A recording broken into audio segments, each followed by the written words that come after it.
Ես ուզում եմ մեկ անգամ եւս նաև անդրադառնալ շատ կարևոր մի թեմայի, որը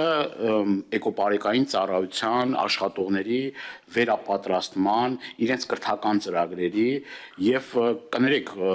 սա պետք է ասենք, էլի, էկոպարեկային ծառայությունը այնտեղը չի, որ այսինքն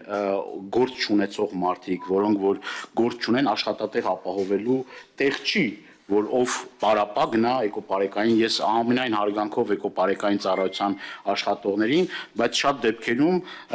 արդյունավետ աշխատանքի խնդիրը կա եւ այս առումով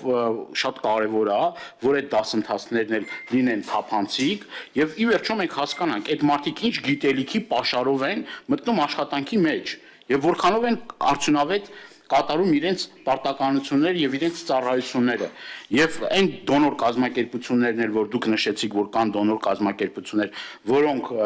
աջակցում են սատարում են եւ որոշակի առումով այդ ուղղությամբ դուք ասիք աշխատանքներ ա տարվում դա էլ հստակ թափանցիկ բարձ պիտի մենք կարողանանք մեր հասարակությանը մեր հանրությանը ցույց տալ ինչ ա արված ինչ ա մնում ինչքան բաց թողում կա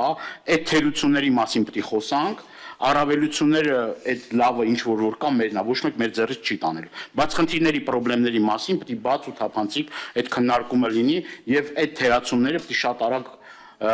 վերացվեն